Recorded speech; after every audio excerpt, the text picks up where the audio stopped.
Hello बच्चों, चलिए प्रश्न को देखते हैं। प्रश्न है, कुछ वास्तविक संख्याओं के दशमलव प्रसार नीचे दिए गए हैं या दर्शाए गए हैं। प्रत्येक स्थिति के लिए निर्धारित कीजिए कि यह संख्या परिमेय संख्या है या नहीं। यदि परिमेय संख्या है तो p बटा q के रूप की है, तो q के अभाज्य गुणनखंड के बारे में आप क्या कह सकते हैं। तो इस प्रश्न को हल करें उससे पहले जो इसकी मुख्य अवधारणा है उस पर विचार करेंगे। तो इस प्रश्न के लिए जो मुख्य अवधारणा है वह हो जाएगी परिमेय संख्या। तो वे संख्याएं जिन्हें p बटा q के रूप में लिखा जा सके परिमेय संख्या कहलाती है, जहां q बराबर नहीं है किसके, जीरो के, और p व q क्या हो, सहअभाज्य संख्या हो, सहअभाज्य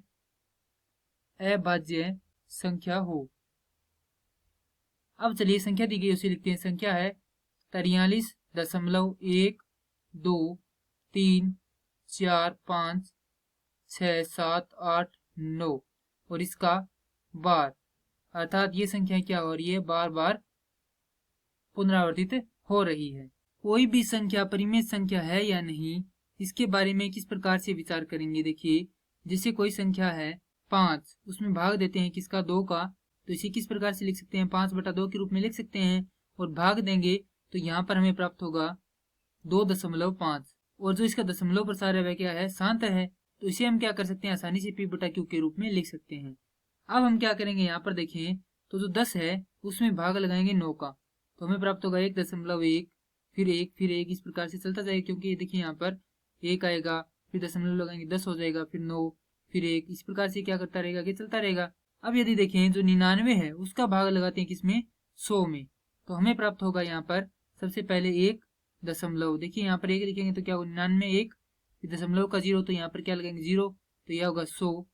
उसके बाद यहाँ पर आएगा 1, 99, फिर से क्या होगा, वही चलता रहेगा, तो 01, 01, यानी कि 2 अंकों का भाग लगाएंगे तो हमें यहाँ पर कितनी पुनरावृत्ति होगी, अंकों की 2 की होगी। अगर 3 बार 9 का भाग लगाएंगे, देखिए यहाँ पर 1000 में 3 बार 9 का भाग लगाएंगे तो हमें जो क्या प्राप्त होगा, देखिए 1 दशमलव, यह होगा 999, 1 बच जाएगा यहाँ पर 0, फिर 1 0 और फिर 1 0, फिर आएगा 1, उसी प्रकार से 2 0 1, इस प्रकार से क्या रहेगा, चलता रहेगा। अर्थात 3 अंकों की क्या हो रही है, पुनरावृत्ति। इसी प्रकार 4 बार 9 का भाग देंगे, 4 बार अंकों की पुनरावृत्ति होगी।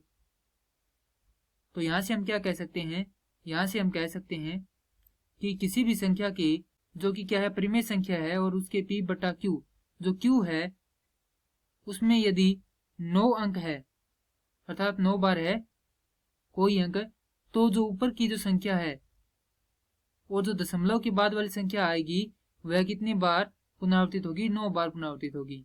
अब यदि हम यहाँ पर देखें तो हमें संख्या दी गई है 43.123456789 का बार, अर्थात हमें यह पता है कि इतने ही अंक क्या हो रहे हैं, पुनरावर्तित हो रहे हैं।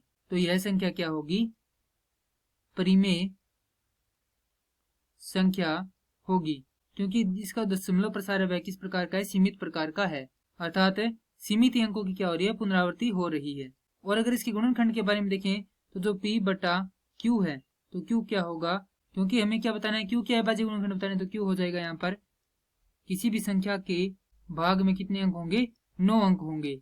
अतः हमारा जो प्रश्न है उसके लिए सही उत्तर हो जाएगी कि यह संख्या क्या है, परिमेय संख्या है, और इसके अभाज्य गुणनखंड क्या होंगे, 9 अंकों के रूप में होंगे। मैं आशा करता हूं कि यह प्रश्न आपको समझ में आया होगा। धन्यवाद।